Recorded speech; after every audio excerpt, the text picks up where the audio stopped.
पुस्तक देव संस्कृति के दिव्य प्रतीक। संपादक ब्रह्मवर्चस्व। भूमिका। देव संस्कृति की आत्मा प्रतीक रूपी शरीरों में वास करती है। इसकी दिव्य चेतना इन प्रतीकों के माध्यम से ही जीवंत होती है और इनमें ही देव संस्कृति की अलौकिक आभा प्रतिबिंबित होती है। ये प्रतीक आकार में तो बीज के समान हैं, लेकिन जिस प्रकार बीज में सूक्ष्म रूप से समस्त वृक्ष समाया रहता है, उसी प्रकार इन प्रतीकों में विशाल जीवन दर्शन समाहित रहता है। प्रतीकों के बिना न कोई ज्ञान संचारित हो सकता है और न ही कोई भाव व्यक्त किया जा सकता है। यहाँ तक कि ज्ञान का आधार शब्द मात्र प्रतीक ही है। स्नेह एवं सद्भाव को व्यक्त करने के लिए दुनिया के किसी देश का नागरिक कहीं टोप उतारता है तो कहीं गर्वबद्ध होकर आत्मीयता की अनुभूति कराता है। प्रतीक न होते तो अनंत शक्ति स्वरूप परमपिता परमेश्वर पत्थर की मूर्ति में कैसे अनुभूत होते। प्रतीकों का सहारा तो निराकार उपासक को भी लेना पड़ता है, तभी कुरान की ओर सिजदा हो सकता है और क्रॉस हर पल दिल को छूता रहता है।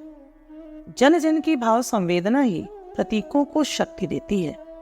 यदि ऐसा नहीं होता तो हमारा प्यारा तिरंगा मात्र कपड़े का टुकड़ा होता और पंडित श्री राम शर्मा आचार्य समेत सैकड़ों स्वतंत्रता सेनानी इसकी रक्षा के लिए जान की बाजी न लगा देते। वस्तुतः प्रतीकों का मर्म यदि न समझा जाए तो हर कर्म कांड महज आडंबर रह जाएगा और लोगों की भाव संवेदनाओं की सरिता सूख जाएगी। युग ऋषि पंडित श्री राम शर्मा आचार्य के विचार क्रांति अभियान का एक विशिष्ट पक्ष यह भी है कि इसने आम जनता को इन प्रतीकों में छिपा जीवन दर्शन समझाया, जिससे देव संस्कृति के साथ उनका नाता और मजबूत हुआ।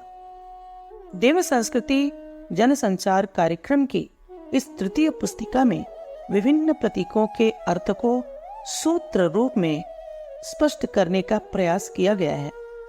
युग संधि की इस महत्वपूर्ण बेला में दिव्य प्रतीकों की प्रभा हम सब के स्वर्णिम भविष्य का मार्ग प्रशस्त कर सके, इस हेतु शांति कुंज प्रमुख स्नेह सलीला शैलजी जी ने हमें यह अकिंचन प्रयास करने की प्रेरणा दी। आशा है पुस्तिका को आपका स्नेह प्राप्त हो सकेगा। संपादक। ओंकार स्वरूपी स्वास्तिक। देव संस्कृति की गंगा का उद्भव ही मानव मात्र के कल्याण के लिए हुआ है। संभवतः इसीलिए इसके मांगलिक प्रतीकों में स्वास्तिक का स्थान सर्वोच्च है। स्वास्तिक शब्द स्वस्ति से उपजा है, जो सु उपसर्ग एवं अस धातु से बना है। सु का अर्थ है सुंदर अथवा मंगल तथा अस का अर्थ है अस्तित्व या उपस्थिति, अर्थात सर्व मंगल की भावना इस प्रतीक में बसी है। सृष्टि की उत्पत्ति ओंकार नाद से हुई है। यह स्वर सूक्ष्म रूप में आज भी संपूर्ण ब्रह्मांड में गुंजित हो रहा है। इसी को प्रारंभ में स्वास्तिक रूप में अंकित किया गया।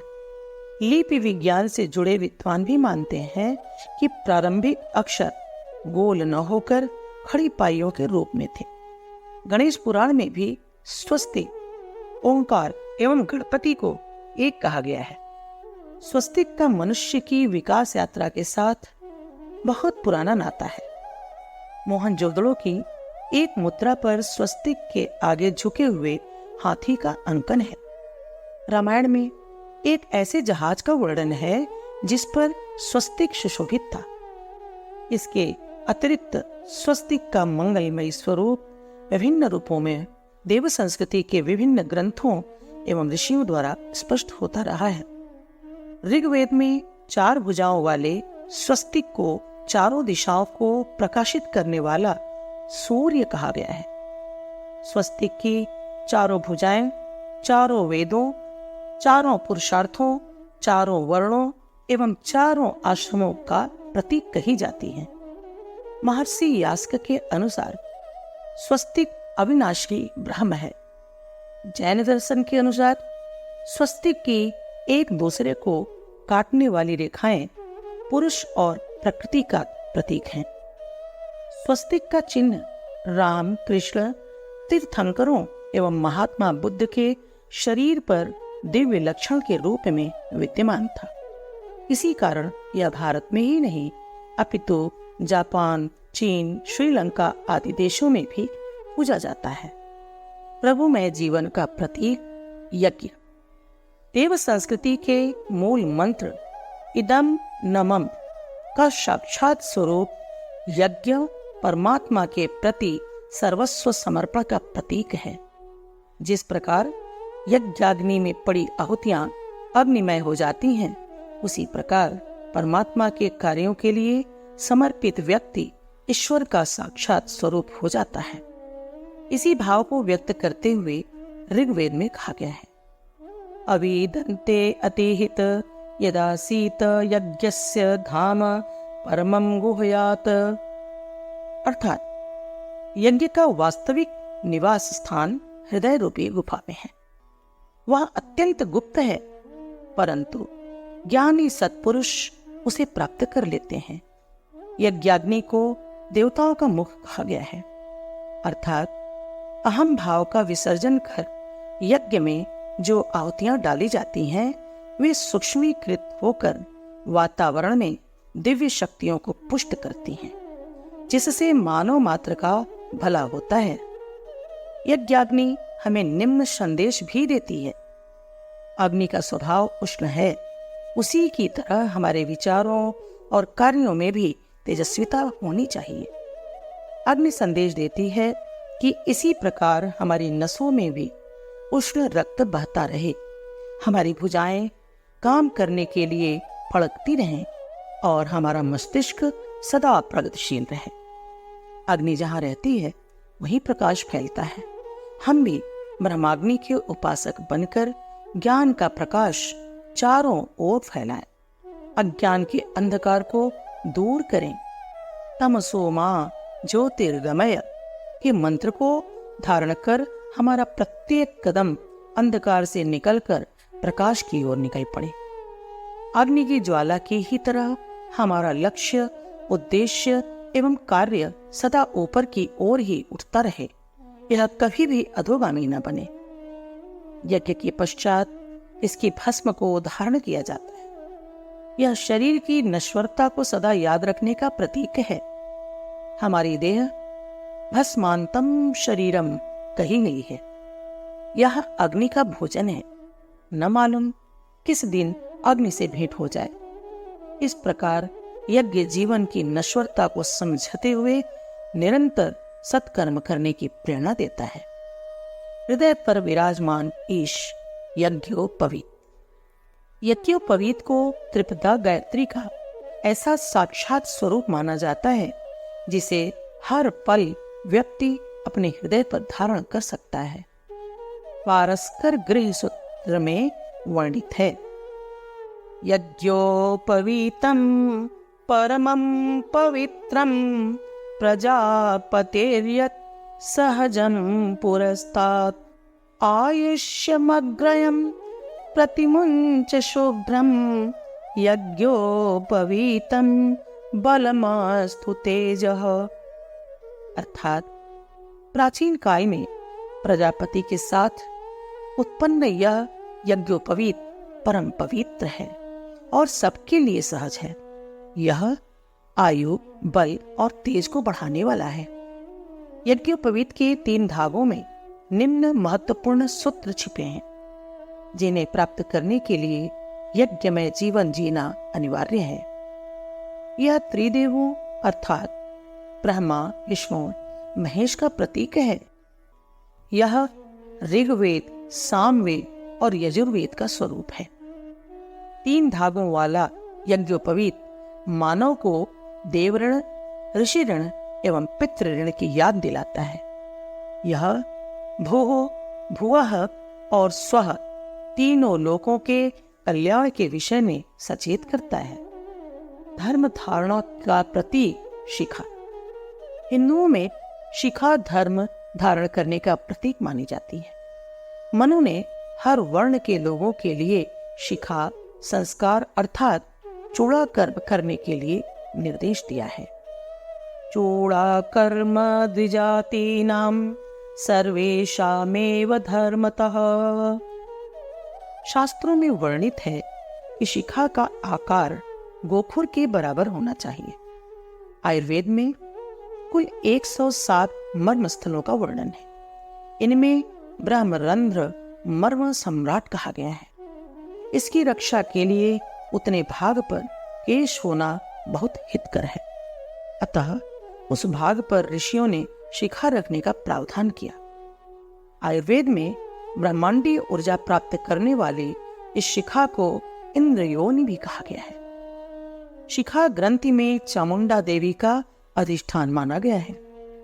चामुंडा देवी विचार प्रदूषण और ध्वनि प्रदूषण रोकती हैं। शिखा बंधन पर तिष्ठ देवी शिखा मध्य कहकर इस स्थान पर देवी के आवाहन का यही वैज्ञानिक कारण है। रहस्य माला के 108 मनकों का श्रद्धा भक्ति और भगवान के प्रति समर्पित होने की प्रतीक माला के 108 मन के अपने में गूढ़ अर्थ संजोए हैं। भारतीय मुनियों ने एक वर्ष में 27 नक्षत्र बताए हैं। प्रत्येक नक्षत्र के 4 चरण हैं। इस प्रकार 27 गुणे 4 बराबर 108 चरण हुए। इसीलिए ज्योतिर्विज्ञान के रूप में यह संख्या अत्यंत शुभ फलदायी है। जैन मत में भी 108 मनकों की माला को पवित्र मानकर पापों से छुटकारा दिलाने का प्रतीक माना गया है। मन, वचन और कर्म से जो हिंसा आदि पाप होते हैं वे 36 प्रकार के होते हैं।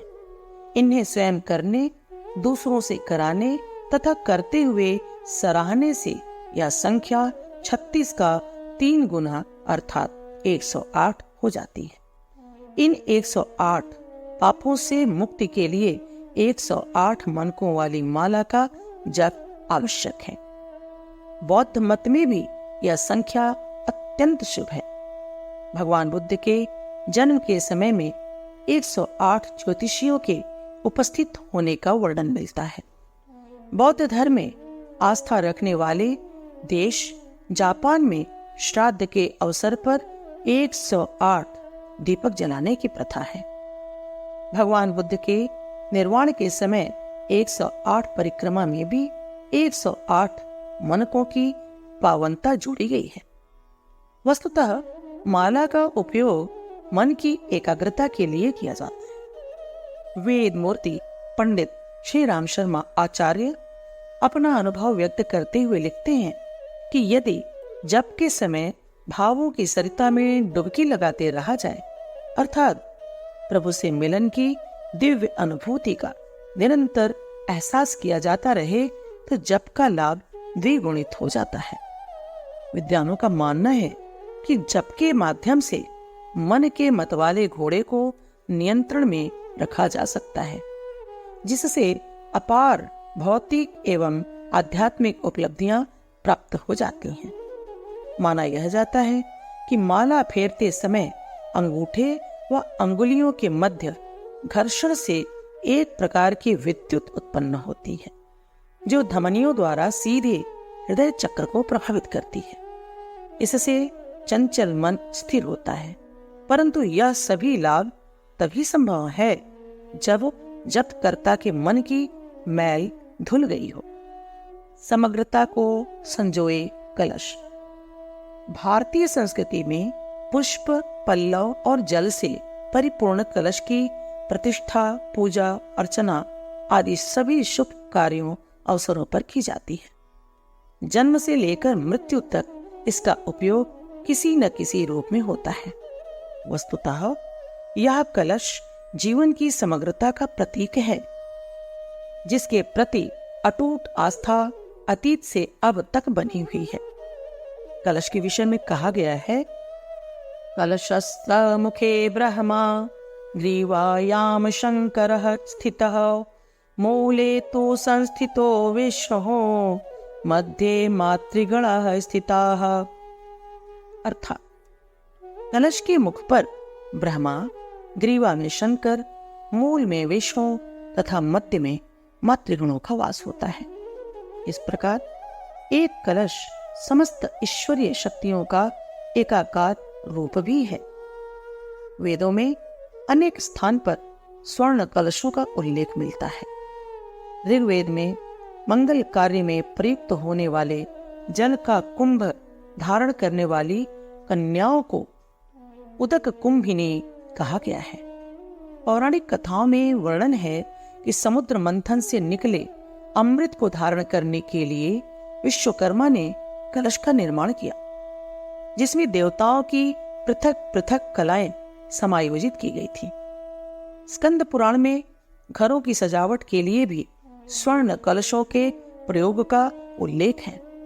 वाल्मीकि रामायण में वर्णन है कि प्रभु श्री राम के राज्याभिषेक के लिए राजा दशरथ ने 100 स्वर्ण कलशों की व्यवस्था कराई थी।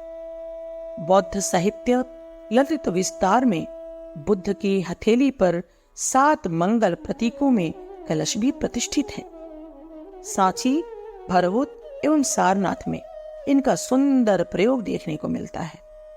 जैन संस्कारों में कलशाभिषेक का महत्वपूर्ण स्थान है। जैन कला में भी कलश का सुंदर प्रयोग किया गया है। कलश जहां समग्रता का प्रतीक है, वहीं इस पर उगने वाले जौ के अंकुर सुखद भविष्य के प्रतीक हैं। कलश के इस महात्म्य को देखते हुए ही गायत्री परिवार के आयोजनों में कलश यात्रा और कलश पूजन का विशेष प्रावधान रहता है।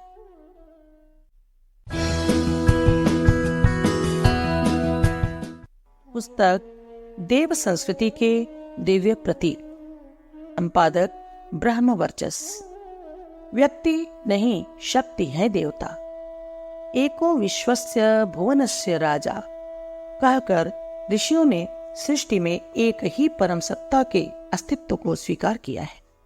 परंतु इसके साथ ही साथ देव संस्कृति के दिव्य ग्रंथों में 33 कोटि देवताओं का वर्णन भी मिलता है।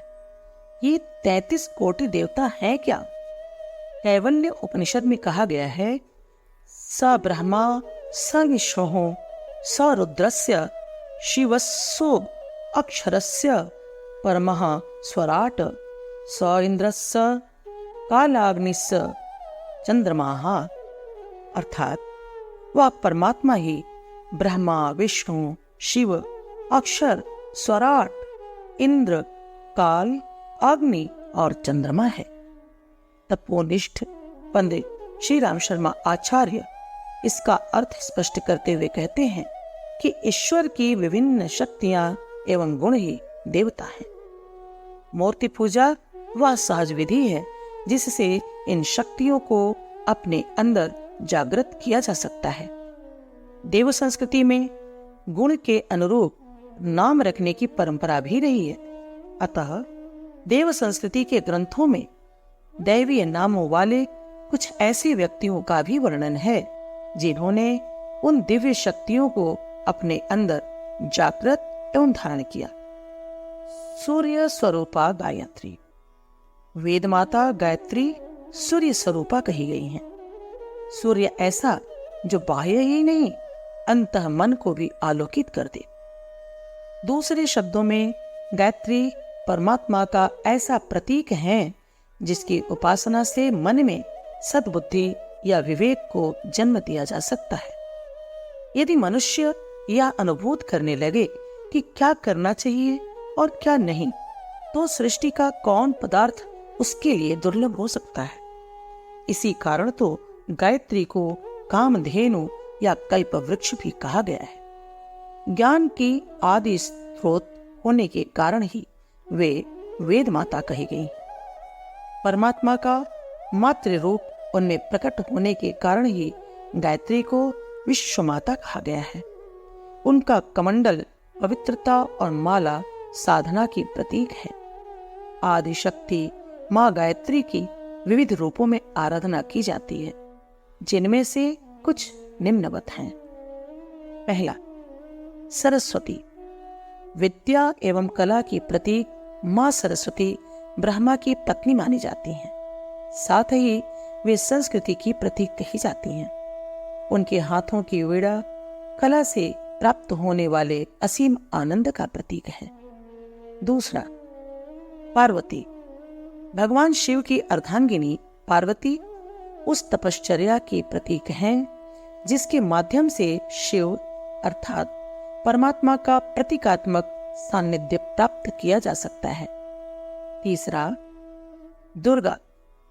असुरता के उन्मूलन के लिए विभिन्न देवताओं की शक्तियों के संगम से जन्मी दुर्गा संगठन शक्ति की अत्यंत सुंदर प्रतीक है।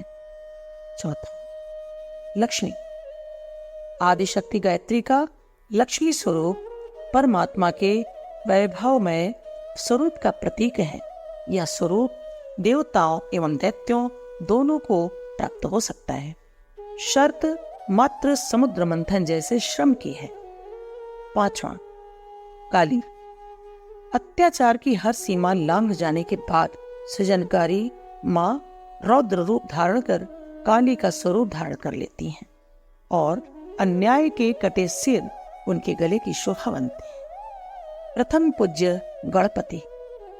स्वस्तिक अथवा ओंकार के मूर्तिमान स्वरूप भगवान गणेश देवताओं में प्रथम पूज्य हैं।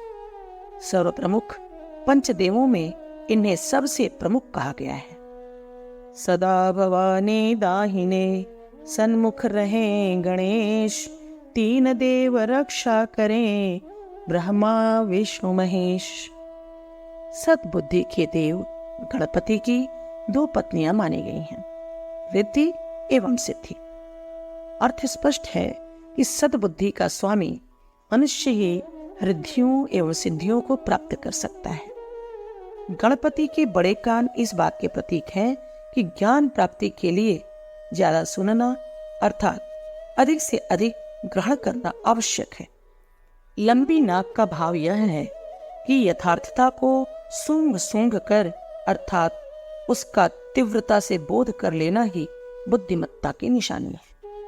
हाथ में लड्डू अर्थात मोदक रखने का अर्थ है कि बुद्धिमान वही है जो सदा प्रसन्न रहता है। हाथ में अंकुश रखने का अर्थ है आत्मनियंत्रण। गणपति को गणतंत्र का आदिदेव भी माना गया है। ईश्वर के सर्वव्यापी स्वरूप ब्रह्मा। देव संस्कृति के दिव्य ग्रंथों में आदिदेव को ब्रह्मा का नाम दिया गया है, जो और कुछ नहीं कण कण में विराजमान ब्रह्म का अलंकारिक स्वरूप है।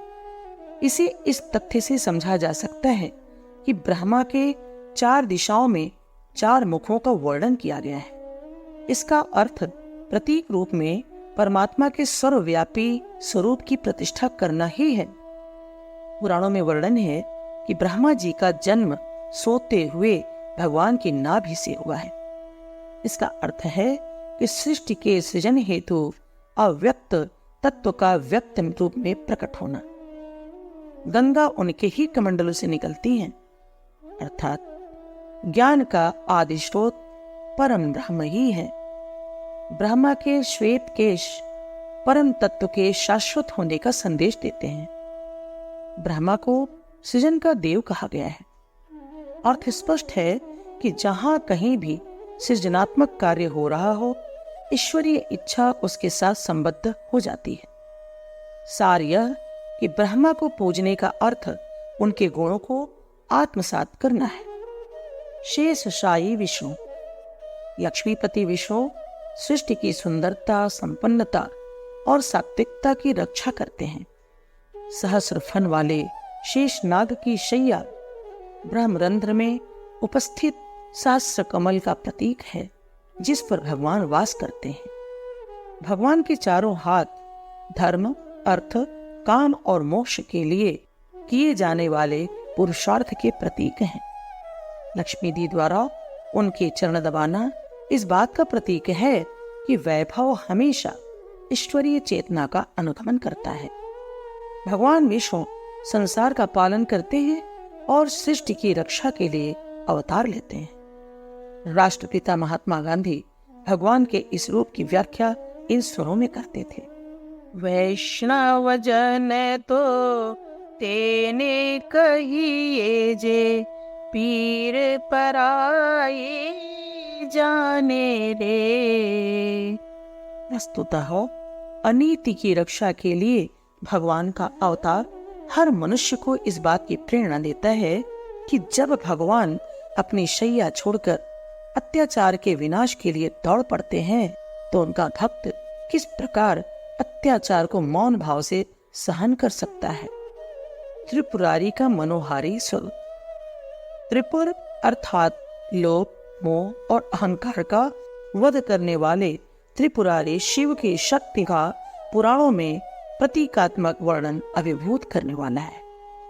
उनके जटाजूट में सुशोभित चंद्रमा, सिर से बहती गंगा की धार, हाथ में डमरू, नीला कंठ, 3 नेत्र, ऐसा दिव्य रूप किसके हृदय को आकर्षित न कर लेगा। भगवान शंकर का तीसरा नेत्र ज्ञान चक्षु है, अर्थात विवेकशीलता का प्रतीक, जिसकी पलकें खुलते ही काम जलकर भस्म हो जाता है। यह विवेक अपना ऋषित्व स्थिर रखते हुए भी दुष्टता को उन्मुक्त नहीं विचरने देता है और उसका मद मर्दन करके ही रहता है। वस्तुतः यह तृतीय नेत्र सृष्टा ने प्रत्येक को दिया है। यह तीसरा नेत्र खुल जाए तो सामान्य बीज रूपी मनुष्य की संभावनाएं वट वृक्ष का आकार ले सकती हैं। शिव के जटाजूट से निकलने वाली गंगा गायत्री के ज्ञान का प्रतीक है, जो विश्व का कल्याण करने में सक्षम है। शिव सा शायद ही कोई संपन्न हो, पर वे संपन्नता के किसी भी साधन का अपने लिए प्रयोग नहीं करते हैं। हलाहल को गले में रोकने से वह नीलकंठ हो गए हैं, अर्थात विश्व कल्याण के लिए उन्होंने विपरीत परिस्थितियों को स्वीकार तो किया, पर व्यक्तित्व पर उसका प्रभाव नहीं पड़ने दिया। शिव को पशुपति भी कहा गया है। पशुत्व की परिधि में आने वाली दुर्भावनाओं और दुष्प्रवृत्तियों का नियंत्रण करना पशुपति का काम है। नर पशु के रूप में रह रहा जीव जब कल्याणकर्ता शिव की शरण में जाता है तो सहज ही पशुता का निराकरण हो जाता है। भस्म धारण कर शिव जीवन की नश्वरता का संदेश देते हैं। शिव परिवार में मूषक का शत्रु सर्प, सांप का दुश्मन मोर और मोर एवं बैल का शत्रु शेर शामिल है। इस पर भी परिवार में सामंजस्य बना रहता है। इस प्रकार शिव परिवार विपरीत परिस्थितियों में सामंजस्य बनाए रखने का अनुपम संदेश देता है। शिव के हर रूप में छिपे हैं अर्थ। शिवलिंग। वेद मूर्ति तपोनिष्ठ पंडित श्री राम शर्मा आचार्य कहते हैं, शिवलिंग वस्तुतः प्रकाश स्वरूप परमात्मा के प्रतीक ज्योति का ही मूर्तिमान स्वरूप है। ज्योतिर्लिंग शब्द इसका प्रमाण है। वे कहते हैं कि प्रारंभ में उपासना स्थलों पर अनवरत जलते हुए दीप रखने का प्रावधान था, लेकिन इस दिए का संरक्षण कतई आसान नहीं था। इसके चलते दीप को मूर्तिमान स्वरूप दिया गया, जिसका नाम बाद में ज्योतिर्लिंग पड़ गया। देश के विभिन्न कोनों में स्थापित 12 ज्योतिर्लिंग आज भी श्रद्धा के विराट केंद्र हैं। पुराणों में शिवलिंग से जुड़ी अनेक कथाओं का प्रतीकात्मक वर्णन है, जिनके पीछे दार्शनिक सत्य छिपे हुए हैं। अर्धनारीश्वर। शिव के अर्धनारीश्वर रूप में देव संस्कृति का दर्शन जीवंत होता है। ईश्वर के इस साक्षात शरीर का सिर से लेकर पैर तक आधा भाग शिव का और आधा पार्वती का होता है। यह प्रतीक इस बात को स्पष्ट करता है। वज्र। देवराज इंद्र का अस्त्र वज्र शक्ति और पौरुष का प्रतीक है। पुराणों में वर्णन है कि राक्षस राज वृत्तासुर को मारने के लिए इंद्र का यह अस्त्र ऋषि दधीचि की हड्डियों से बनाया गया है। अर्थ स्पष्ट है कि अन्याय का अंत करने के लिए अपार शक्ति को प्राप्त करने का साधन भी महान त्याग ही है। चक्र, भगवान विष्णु का अस्त्र चक्र जीवन की गतिशीलता का प्रतीक है। ठहराव में विकृति आती है, इसी कारण सृष्टि का कण कण गतिशील है। भगवान विष्णु ने हर युग की परिस्थितियों के अनुकूल गुणों को धारण कर ही धरती पर जन्म लिया और अत्याचार का अंत किया। वस्तुतः यह अस्त्र उन सिद्धांतों, आदर्शों, उद्देश्यों का परिचायक है जो युगों से सत्यमेव जयते का शंखनाद करते आ रहे हैं। इसकी अतुलनीय महत्ता को देखते हुए ही भारत के तिरंगे झंडे में 24 तीलियों वाले चक्र को स्थान दिया गया है, जो राष्ट्र को निरंतर आगे बढ़ने की प्रेरणा देता है। त्रिशूल, वैदिक साहित्य के अनुसार मनुष्य के कल्याण के मार्ग में 3 बंधन हैं: लोभ, मोह और अहंता। भगवान शिव का त्रिशूल इन्हीं का विनाश करने वाली शक्ति का प्रतीक है। परशु, परशु अत्याचार के अंत का प्रतीक है। यह भगवान शिव द्वारा ऋषि परशुराम को प्रदान किया गया था। यह गणेश जी के साथ भी दिखाया जाता है। परशु का तात्पर्य है अनीति के विरुद्ध अगर एक बार परशु उठ जाता है तो अनीति का दमन करके ही रहता है। अंकुश, बुद्धि के देव गणपति का यह अस्त्र आत्मनियंत्रण का प्रतीक है। मदमस्त हाथी को काबू में रखने वाला अंकुश यह संदेश देता है कि विवेक द्वारा ही इंद्रियों एवं महाशक्तिशाली मन पर संयम रखा जा सकता है। हल, शेषावतार बलराम का यह आयुध काल का प्रतीक है। यह इस बात का स्मरण कराता है कि मृत्यु को सदा याद रखो, क्योंकि तभी जीवन का सार्थक उपयोग किया जा सकता है।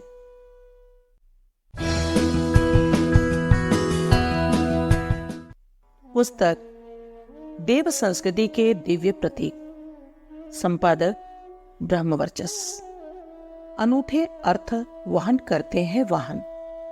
हंस, वैदिक काल से ही हंस को आध्यात्मिक प्रतीक के रूप में स्वीकार किया गया है।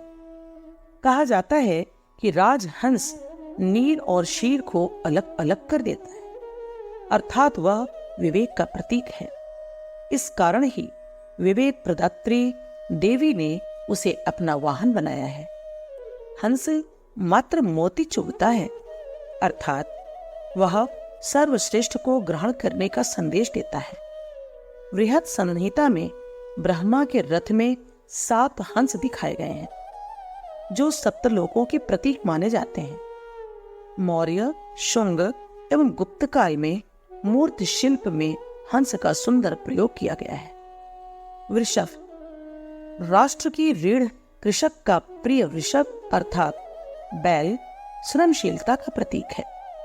जन जन के आराध्य शिव का वाहन बैल भगवान के साथ ही पूजित होता है, जो देव संस्कृति में श्रम की उपासना का अप्रतिम उदाहरण है। राष्ट्रीय प्रतीक अशोक की लाट के आधार में भी यह अंकित है। गरुण, भगवान विष्णु का वाहन गरुण सांपों का शत्रु है। इस कारण यह कहा जाता है कि गरुण विष को खत्म करने वाला अर्थात आतंक को नष्ट करने वाला पक्षी है। गरुड़ का कला एवं साहित्य में प्रयोग स्वर्ण युग कहे जाने वाले गुप्त काल में चरमोत्कर्ष पर था। अश्व, अश्व को स्फूर्ति एवं शक्ति का प्रतीक माना जाता है। भारतीय संस्कृति में आर्यों का प्राचीनतम वाहन घोड़ा ही था। हमारी सृष्टि के साक्षात देवता सूर्य के रथ में 7 घोड़े होते हैं, जो 7 किरणों के प्रतीक हैं। अश्व को राष्ट्र का भी प्रतीक माना गया है। हमारे राष्ट्रीय प्रतीक के आधार में अश्व अंकित है। अश्व का अश्वमेध यज्ञ से संबद्ध होने के कारण भी इसे पूज्य माना गया है। गज, गज अर्थात हाथी वैभव एवं अर्थ का सूचक है। पुराणों में धन एवं संपन्नता की देवी लक्ष्मी का वर्णन करते हुए कहा गया है कि इस देवी की अर्चना गजराज जल से करते रहते हैं। संपन्नता से संबद्ध होने के कारण ही गज को रखने वाले को वैभवशाली मानने की परंपरा विकसित हुई और राजा महाराजा इसे धारण करने में गर्व का अनुभव करने लगे। गज को बुद्धि के देवता गणपति का प्रतीक भी माना जाता है। सिंह या व्याघ्र देवी दुर्गा का वाहन वनराज सिंह शक्ति का प्रतीक है। तभी युवा हृदय सम्राट विवेकानंद उद्घोष करते हैं, हे युवाओं, तुम सिंह की तरह निर्भय बनो और आगे बढ़े चलो। इस प्रतीक को वैदिक, बौद्ध एवं जैन तीनों धर्मों में अपनाया गया है। संभवतः इसी कारण बाघ को राष्ट्रीय पशु के रूप में स्वीकार किया गया है। मकर हर्ष का प्रतीक है। यह वरुण एवं गंगा का वाहन है जो जल तत्व से संबंधित है। मकर का प्रयोग शुंग, कुषाण काल के साथ साथ गुप्त काल में भी हुआ है। शुक्र तोता सौंदर्य का प्रतीक है। जायसी के पद्मावत और बाण की कादंबरी में शुक्र का विशेष उल्लेख हुआ है। मयूर आसमान में घटाएं छाने पर अपने मनमोहक पंख फैलाकर नृत्य करने वाला मयूर कला एवं आनंद का प्रतीक माना गया है। तभी यह शाश्वत, आनंददायी, ज्ञान एवं कला की देवी सरस्वती का वाहन है और भारतवर्ष का राष्ट्रीय पक्षी है। पूजन प्रतीक भी देते हैं दिव्य संदेश। उपासना का अर्थ है पास बैठना। ईश्वर की उपासना का अर्थ ही यह है कि हम उसके दिव्य गुणों को अपने में धारण करें। इसी कारण ऋषियों ने पूजन कार्य में ऐसे प्रतीकों का प्रावधान किया जो साधक को जीवन संदेश भी देते हैं। कुछ प्रमुख पूजन प्रतीकों के अर्थ निम्नवत हैं। आचमन। आचमन में 3 बार जल को धारण किया जाता है। यह जल वस्तुतः मन, वचन और कर्म की पवित्रता का प्रतीक है। रक्षा सूत्र। रक्षा सूत्र संकल्पित होने का प्रतीक है।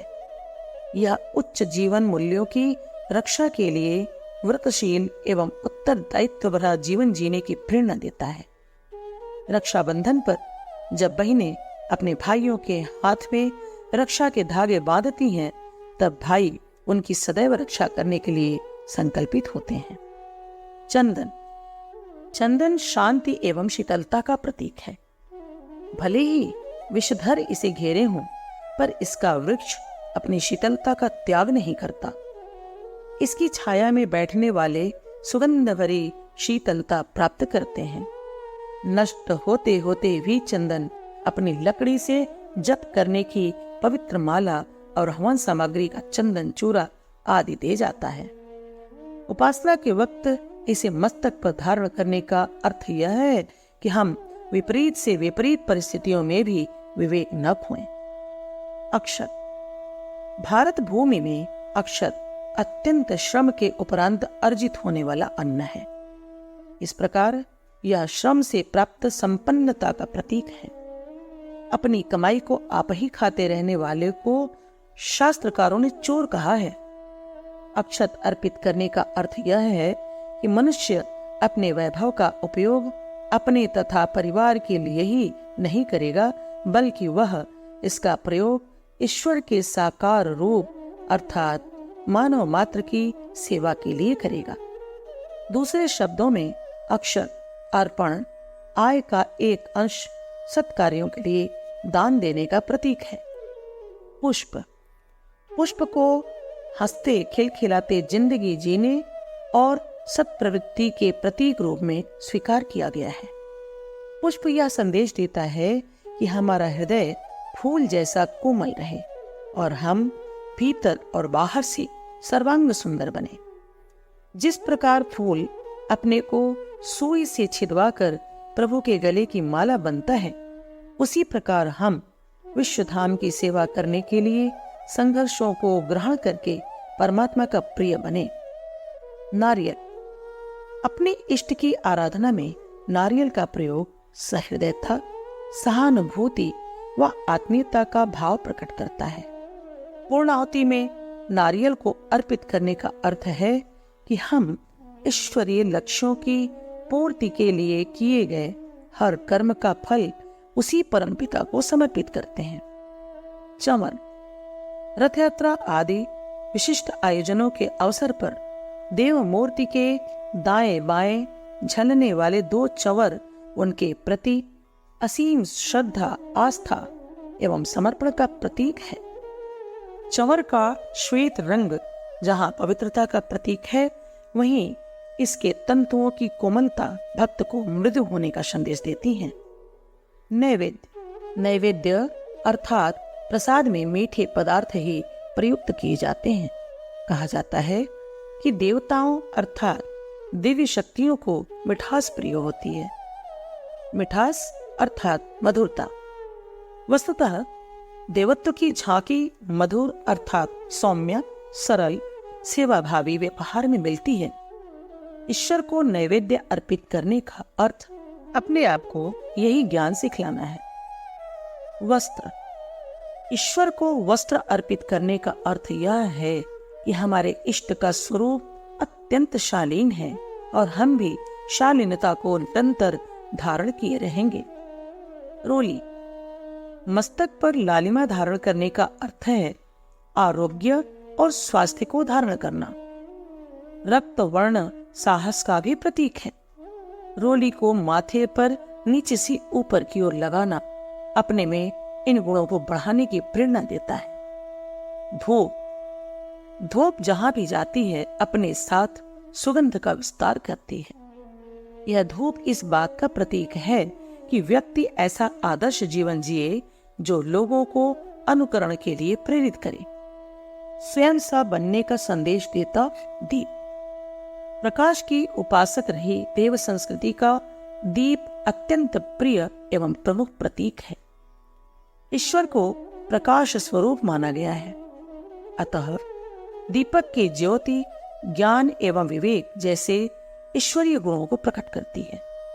वेद मूर्ति पंडित श्री राम शर्मा आचार्य दीपक की समग्र व्याख्या करते हुए कहते हैं कि दीप पात्रता, लगन, स्नेह और प्रकाश का समन्वय है। वे इसके विभिन्न अवयवों का अर्थ निम्नवत स्पष्ट करते हैं। पात्र, दीपक का पात्र पात्रता, प्रामाणिकता का प्रतीक है। पात्रता का अर्थ ही होता है प्रामाणिकता। अतः उपासना करने वाले व्यक्ति का प्रामाणिक होना अनिवार्य है। घृत, घी, तेल आदि को संस्कृत में स्नेह कहते हैं। पात्र में इसे भरने का अर्थ है कि प्रामाणिक व्यक्ति अपने अंदर संपूर्ण मानवता के प्रति स्नेह धारण करे। वर्तिका, दीप की बत्ती को संस्कृत में वर्तिका कहते हैं। इसका अर्थ होता है लगन, अर्थात बिना कर्मठता के ईश्वरीय अनुदान संभव नहीं है। ज्योति, पात्र स्नेह और वर्तिका को धारण करने के बाद ही दीपक ज्योति को धारण कर सकता है, अर्थात पात्रता, स्नेह और कर्मठता के गुणों को धारण करने वाले व्यक्ति के अंतर मन में ही ईश्वरीय प्रभा आलोकित होती है।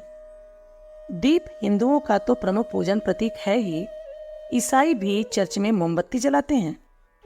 इस्लाम में भी चिराग रोशन किया जाता है और पारसियों की तो प्रमुख आराध्य ही अग्नि है। अतः दीप के इस महत्व को ध्यान में रखते हुए ही पंडित श्री राम शर्मा आचार्य ने दीप यज्ञों की परंपरा का शुभारंभ किया, जिसके माध्यम से न जाने कितनों ने आदर्शों की जीवन ज्योति धारण की। वस्तुतः देव संस्कृति का सुनिश्चित दृष्टिकोण है कि मात्र अंधकार को धिक्कारते रहने से उजाला नहीं आता, उसके लिए तो दीप जलाना अनिवार्य है। अर्थात विश्व के कल्याण की मात्र अपेक्षा करना ही पर्याप्त नहीं है, बल्कि उसके लिए सार्थक प्रयास करना आवश्यक है।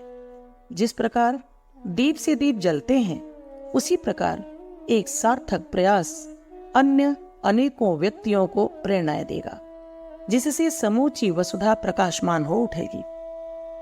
नूतन का नाद करता शंख, देव संस्कृति की धारा निरंतर प्रवाहित हो रही है और जब जब भी युग परिवर्तन के क्षण आते हैं तब तब शंख अपने नाद से दुनिया को सूचित करता है। महाभारत में आतताई कौरवों के प्रति कृष्ण ने पांचजन्य और अर्जुन ने देवदत्त शंख फूंक कर ही युग परिवर्तन लाने वाले युद्ध के आरंभ की घोषणा की थी। ऐतिहासिक प्रमाणों के अनुसार ईसा पूर्व में भी शंखों के व्यापार संबंधी साक्ष्य मिलते हैं। जापान के सम्राट हिरोहितो के पास शंखों का भंडार था। फ्रांस की क्रो मैग्नन गुफा से भी विभिन्न प्रकार के शंख प्राप्त किए गए हैं। डॉक्टर नेरिल मूर का भी कहना है कि शंख का मनोविज्ञान से गहरा संबंध है। शंखनाद के प्रभाव के संबंध में बर्लिन विश्वविद्यालय के एक शोध से ज्ञात हुआ है कि शंखनाद विषाणु नष्ट करने में बहुत कारगर सिद्ध होता है। चिकित्सा विज्ञानियों का भी मानना है कि शंख फूंकने वाले व्यक्ति के फेफड़े शक्तिशाली हो जाते हैं।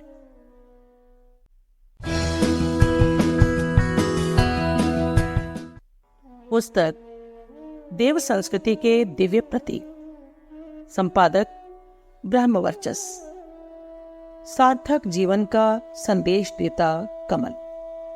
सृष्टिकर्ता ब्रह्मा के आधार रूप में सुशोभित कमल देव संस्कृति का अत्यंत प्रिय प्रतीक है। ईश्वर के रूप वर्णन से लेकर जीवन जीने की पद्धति के लिए इस पुष्प के प्रतीक का ही प्रयोग किया गया है।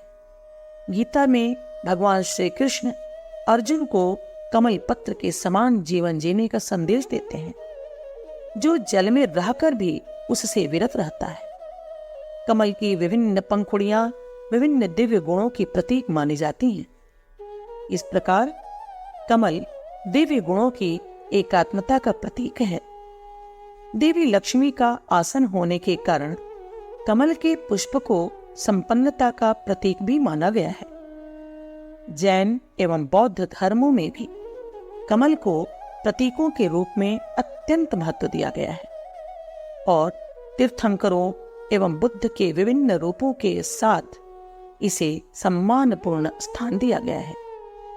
भगवान बुद्ध का तो एक नाम ही पद्म पाणि अर्थात कमल को हाथ में धारण करने वाला रखा गया है। इन्हीं कारणों से इसे राष्ट्रीय पुष्प माना गया है। रुद्र का आंसू रुद्राक्ष। पुराणों में वर्णन है कि त्रिपुरासुर वध के बाद शिव इतने आनंदित हो गए कि आंखों से खुशी के आंसू छलके। यह आंसू ही रुद्राक्ष काल है। इस प्रकार यह रुद्राक्ष दिव्य आनंद का प्रतीक है। रुद्राक्षों में पड़ी धारियां उनके मुख कहलाती हैं। इन विविध रुद्राक्षों को निम्न देव शक्तियों का प्रतीक कहा जाता है। एक मुखी शिव, द्विमुखी अर्धनारीश्वर, त्रिमुखी अग्नि, चतुर्मुखी ब्रह्मा, पंचमुखी कालाग्नि, षण्मुखी गणपति, सप्तमुखी सप्तमातृका, अष्टमुखी भैरव, नौमुखी नवदुर्गा, दशमुखी यम, एकादशमुखी रुद्र, द्वादशमुखी विष्णु, त्रयोदशमुखी कामदेव, चतुर्दशमुखी शिव, शान से लहराती ध्वजा। ध्वज देव संस्कृति का ऐसा आकर्षक प्रतीक है जिसकी महत्ता युद्ध से लेकर शांति काल तक सभी में है। भारतवर्ष ही नहीं, दुनिया के हर देश को अपनी पहचान के लिए इसकी आवश्यकता है। हमारे यहाँ युगों पहले ही ऋग्वेद में केतु शब्द के रूप में ध्वजों का उल्लेख मिलता है। विश्व के इस प्राचीनतम ग्रंथ में सूर्य को ब्रह्मांड का ध्वज कहा गया है। इसी प्रकार धूम्र को अग्नि का ध्वज कहा गया है। वाल्मीकि रामायण में भगवान राम की महिमा की गाथा कुलस्य केतुः अर्थात कुल ध्वज कहकर की गई है। महाभारत में तो हर योद्धा अपने ध्वज के नाम से ही प्रसिद्ध था। उदाहरण के तौर पर अर्जुन कपिल ध्वज के नाम से और कृष्ण गरुड़ ध्वज के नाम से विख्यात थे। वर्तमान युग में भी भगवा ध्वज धर्म ध्वजा के रूप में जन जन का आराध्य है। इसी प्रकार अपने प्यारे तिरंगे ध्वज के लिए बच्चे से लेकर सीमा पर मौजूद जवान तक सब कुछ कर गुजरने को तैयार रहता है। प्रतीक रूप में भगवान बुद्ध प्रतीक आराधना के लिए किस प्रकार आवश्यक है, इसका बहुत सुंदर प्रमाण बौद्ध मत के इतिहास से प्राप्त होता है। प्रारंभ में भगवान बुद्ध की प्रतिमाओं की उपासना वर्जित थी। इस कारण बुद्ध के जीवन के विविध प्रतीकों को आधार मानकर उनकी उपासना आरंभ की गई। कालांतर में साक्षात बुद्ध की प्रतिमाओं की पूजा भी आरंभ हो गई। बुद्ध के जीवन से जुड़े कुछ प्रतीक निम्नवत हैं। स्तूप। प्रारंभ में बुद्ध की उपासना स्तूप रूप में की जाती थी। इन स्तूपों में बुद्ध के शरीर के अवशेषों को भी रखा जाता था। बौद्धों की हीनयान शाखा आज भी स्तूपों की ही उपासना करती है। हाथी। बौद्ध कला में बुद्ध को हाथी के रूप में भी वर्णित किया गया है। वस्तुतः बुद्ध की मां को अपने पुत्र के जन्म के पूर्व दिव्य स्वप्न आए थे। उनमें से एक स्वप्न यह था कि एक श्वेत हाथी उनके गर्भ में प्रवेश कर रहा है। इसी आधार पर हाथी को बुद्ध के प्रतीक रूप में स्वीकारा गया। अश्व। मानवता की पीड़ा से व्याकुल होकर अपने प्रिय पुत्र एवं पत्नी को भी सोता छोड़कर बुद्ध अज्ञान पर ज्ञान की विजय के लिए रात के अंधेरे में निकल पड़े थे। बौद्ध साहित्य में यह घटना महाभिनिष्क्रमण कहलाती है। इस प्रसंग के कारण ही कलाओं में बुद्ध को अश्व के रूप में वर्णित किया गया है। अश्व को इससे पूर्व भी विजय का पर्याय माना जाता रहा है। पीपल। बौद्धों ने महात्मा अश्वत्थ अर्थात पीपल को भी बुद्ध का प्रतीक माना है। बुद्ध ने इसी अश्वत्थ वृक्ष के नीचे मनुष्य मात्र को पीड़ा से मुक्ति दिलाने के लिए तत्वबोध प्राप्त किया था। इसके अलावा देव संस्कृति में 24 घंटे प्राणवायु देने वाले पीपल को परमात्मा की विविध शक्तियों के संगम के प्रतीक के रूप में माना गया है।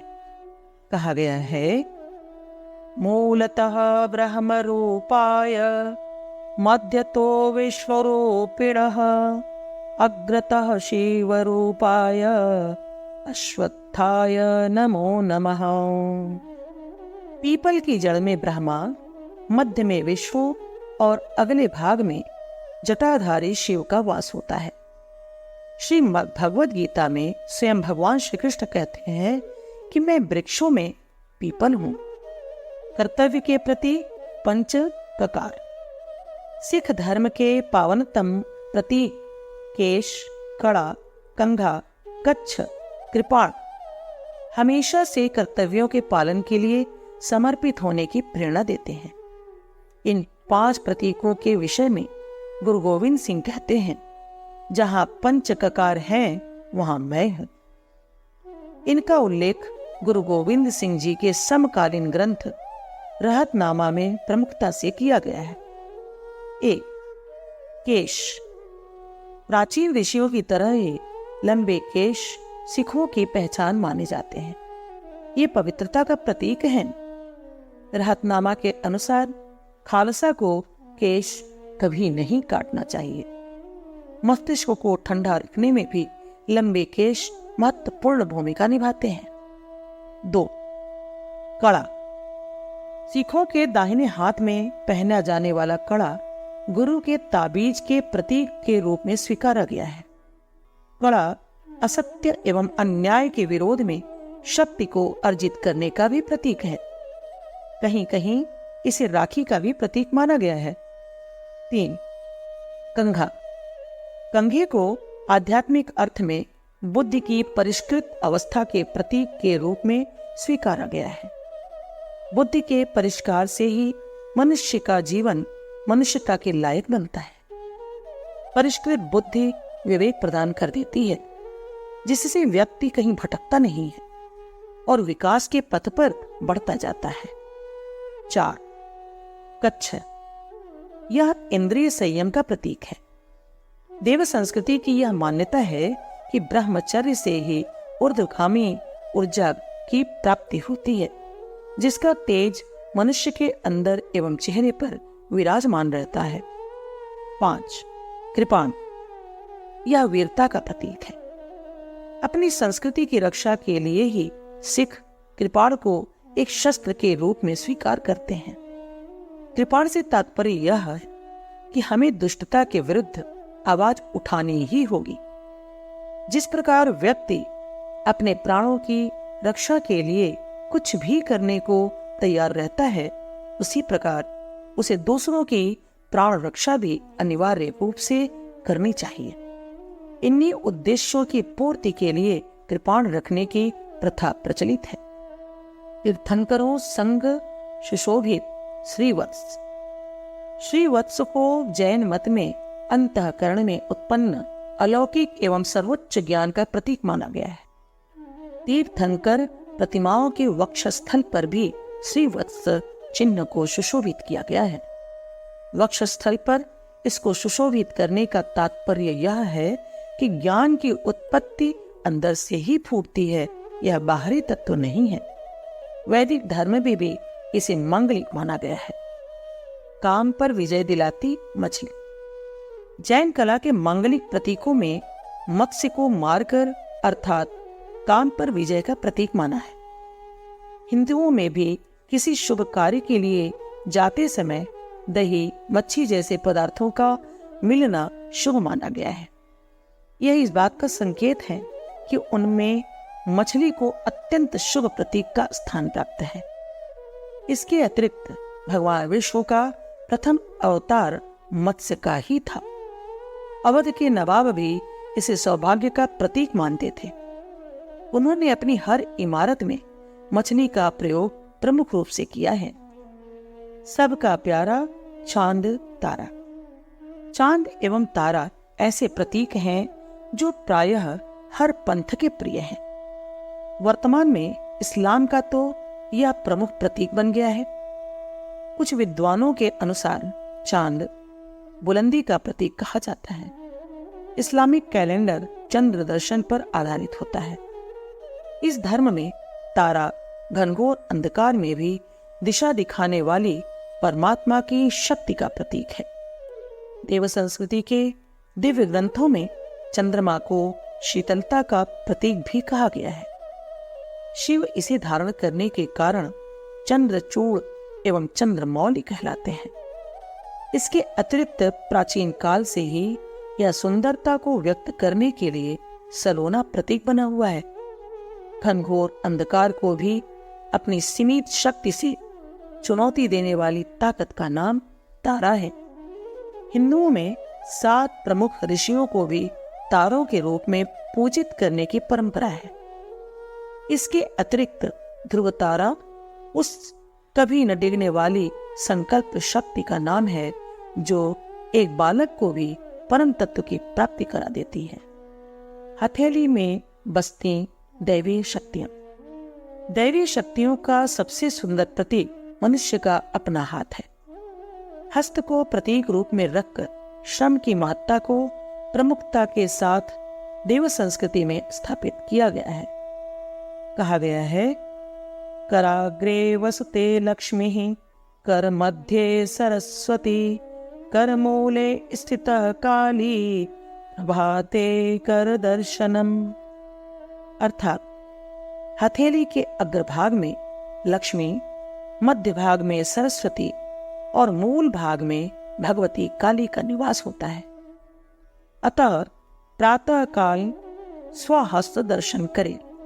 यह मान्यता भाग्यवादियों की सोच को दर्पण दिखाती है और यह सत्य प्रतिपादित करती है कि पुरुषार्थ के प्रतीक कर से भला कौन सा कार्य नहीं किया जा सकता है।